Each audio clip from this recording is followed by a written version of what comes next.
ठीक है। Today's topic is specific heats of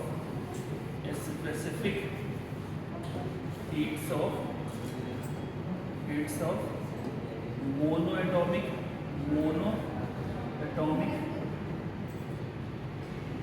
diatomic and polyatomic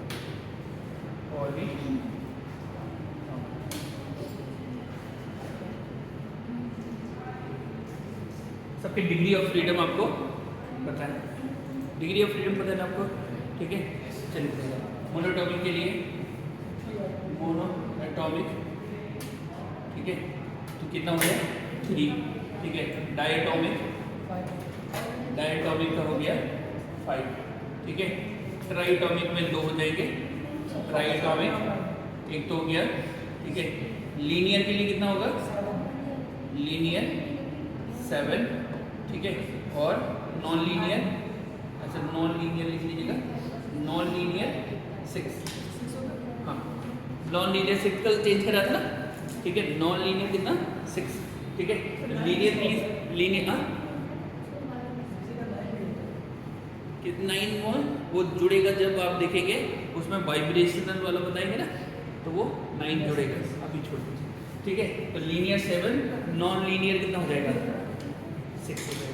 कल ये बताया था आपको, अब बताइए ये बताया था स्पेसिफिक हीट से क्या होती है।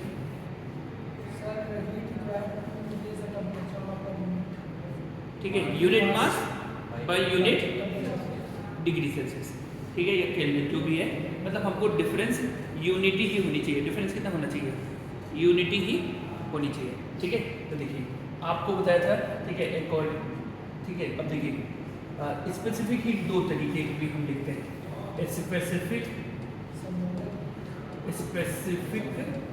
हीट, ठीक है। पहला क्या हो जाएगा, एट कांस्टेंट वॉल्यूम, ठीक है।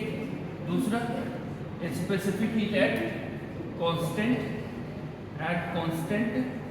प्रेशर, ठीक है। अगर आपको याद हो, ये बेटा सुना, स्पेसिफिक हीट कांस्टेंट वॉल्यूम पे according to first law of thermodynamics, ठीक है। आपने पढ़ा था Cv इज इक्वल टू कितना आया था, du अपॉन में dt आया था, यही आया था, ठीक है। Cv भी इज इक्वल टू कितना था, du अपॉन में dt, क्योंकि इसमें वॉल्यूम अगर चेंज नहीं हो रहा है तो वर्क डन कितना है 0, ठीक है। वर्क डन बराबर कितना होता है, work done is equal to P delta V। अगर वॉल्यूम कांस्टेंट है तो डेल्टा V कितना हो गया 0 हो गया, और अगर डेल्टा V 0 होगा तो वर्क डन 0 हो गया, तो केवल Cv इज इक्वल टू कितना रहेगा, ठीक है, du अपॉन dt आ जाएगा, ठीक है। ये आपको समझना है। अब देखिए Cv is equal to du upon dt आ गया।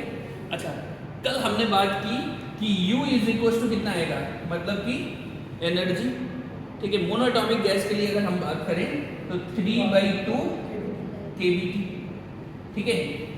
Kb is for the single molecule, बेटा Kb is for the single molecule with 3 degree of freedom, ठीक है। Now multiply it with Na, what is Na, Na is Avogadro number, ठीक है। तो हम अगर इसको मल्टीप्लाई करें तो हम लिख सकते हैं 3/2 और Kb इंटू N, और इंटू कितना हो गया T, तो इसको लिख सकते हैं 3/2 Kb into N is equal to कितना, R इज इक्वल टू कितना T, ठीक है। क्योंकि हमको पता है बेटा कि Kb इज इक्वल टू कितना होता है, Kb इज इक्वल टू होता है R/N, ठीक है। तो Kb इंटू N कितना हो जाएगा, Na या N, Kb इंटू N बराबर कितना हो जाएगा R। Now put this value in above equation, ठीक है। तो D ऑफ 3/2 RT अपॉन में कितना dt, ये आ गया। अब इसको लिख सकते हैं हम 3/2 R कांस्टेंट है, 3/2 R क्या है, कांस्टेंट है, और यहाँ पे कितना हो जाएगा बेटा, dt से dt आपस में क्या हो जाएगा, कैंसिल आउट। तो ये आपका Cv इज इक्वल टू कितना रहेगा 3/2 R, ठीक है। तो a specific heat for the monoatomic gas at constant volume is 3/2r। कितना आ गया? 3/2r।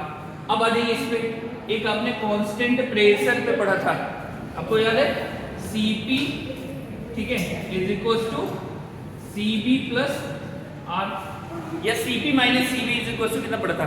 R। ठीक है, Cb की वैल्यू हमको पता चल गई, तो Cp इज इक्वल टू कितना जाएगा? Cp is equal to 3/2R plus R। इन दोनों को जोड़िए तो Cp इज इक्वल टू कितना जाएगा? 5/2R आ जाएगा। कितना गया? Cp बराबर कितना गया? 5/2R। ओके, अच्छा एक रेशियो आपको बताया गया था, ठीक है, अगर आपको याद हो तो गामा इज इक्वल टू कितना था? Cp minus Cb, Cp upon में Cb, याद है ना? पावर Cb की पावर गामा, ठीक है, तो लिया जाएगा Cp, तो गामा इज इक्वल टू कितना आ जाएगा? 5/2R अपॉन में 3/2R। R से R कैंसिल, 2 से 2 cancel, gamma is equal to कितना आ गया? 5/3। ठीक है, this is your answer, right.